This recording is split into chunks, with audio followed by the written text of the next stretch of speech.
Alright, so in today's video, we will be talking about the movie called Disney's Lion King. It is such a great movie in our experience, and the reason why I'm on this website called LionKing.org, it's going to give me a whole true story about how this movie was made. And I'm going to put some Lion King music on while I'm reading this, just so that I can give you some more details.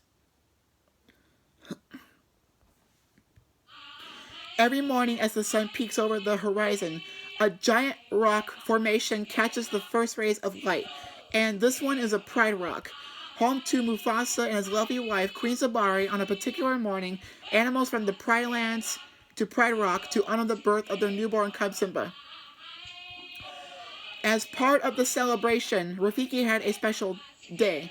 He cranked open a guard, dipped his finger inside, and made a mark on Simba's forehead. Then he lifted the future king for high to all see. But the elephants jumped up with their trunks, and so had the monkeys jumped up and down, and the zebras stamped with their hooves with happiness.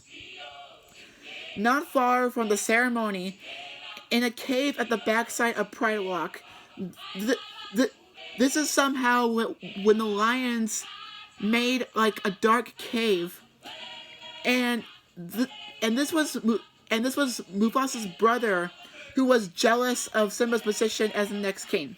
But moments later, Mufasa was a doorway to the cave.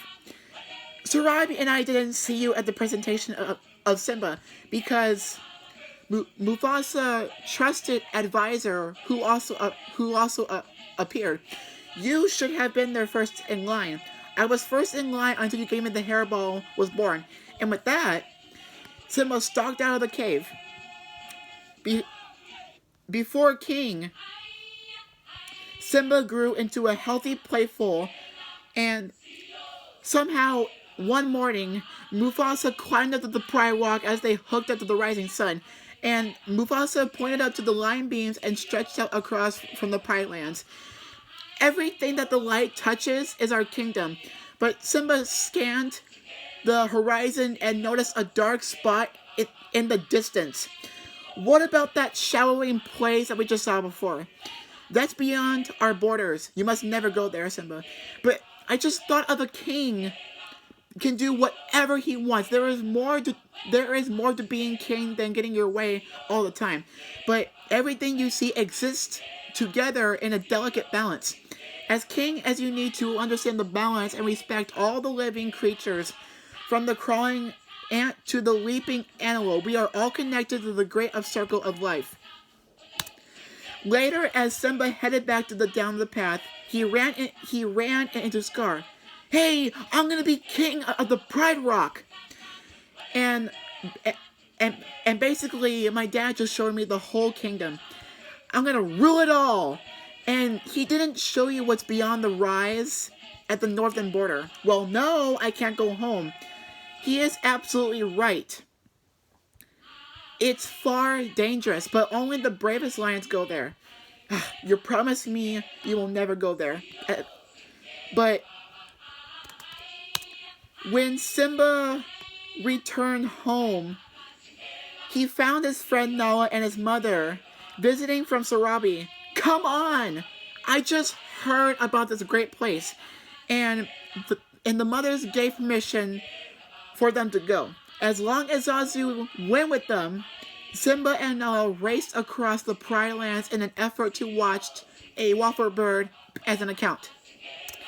They led him through many herds of animals until they finally lost him. And once the cubs were free, she actually pounced and flipped Simba back onto his back. Then Simba tumbled him down to a hill and landed in a dark Levine litter with an elephant's skulls and bones. But she made it. Before the cubs explore any farther, she tracked Nala down. We're way beyond the boundary of the Pride Lands, and right now we're still very real danger. That's something they would do. And let's see, right here. Oh yeah. When Simba when Simba was awake, the first thought that he was gonna spread his mind on his father's death, which means he has no responsibilities. You've got to put your past behind you, and this is exactly what Simba did. He stayed in the jungle with him, and he eventually got homesick. One night, he ended up looking at the stars and recalled his words for what his father told him. And the great kings of the past looked down from those stars. So, whenever you feel alone, just remember that those kings will always be there to guide you. The next day, he was stalked and chased by a bunch of lions, but Simba came up to the rescue. But he was wrestling with his lioness, who easily flipped him off his back. He realized that he was his old friend. "Why didn't you come to the Pride Rock?" I said. "Let the hyenas take over the Pride Lands." I said, "There's no food, there's no water, no anything. If you don't do something, everyone will starve. I can't go back. But you said you've always been there for me." And honestly, Simba did not believe that he could challenge Scar to a throne, so he stayed in with the jungle and now with his new friends. But Rafiki knew that times and times have came over for Simba to take his place in the circle of life. Then he headed out to the jungle. He saw him, and the question was, "Who are you?" Now, I thought I knew, but he led Simba to a reflecting pool. When he looked up to the water, he saw a lion. He's saying, "No, that's not my father. He's just a reflection." So then his father encouraged him by his new words. Then Simba returned back to the Pride Rock, and what he found was like a land bare and dry, but the hyenas were like out of control. But Scar was shouting at Simba's mom, "We must leave Pride Rock. We're not going anywhere. I'm the king. If you're half king, then Mufasa was. I am 10 times king." Mufasa was.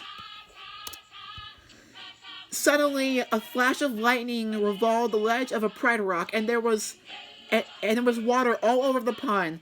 So he was suddenly a little surprised to see him. "Thank the Lord. Give me one good reason why I shouldn't rip you apart."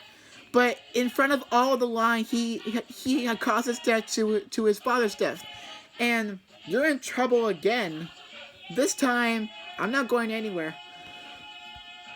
And the next line, which says right here, "Sadly, I climbed up to a very high Pride Rock. He let out a magnificent roar and like, where is his kingdom at?" And his Pride Rock remained by Simba's side. And soon they had their own newborn cub with all their friends and like including Zazu, and it's a new celebration. Like he took over the place, and after making a new mark on the forehead, he was so young, like in the beginning. That is the whole true story of the Lion King.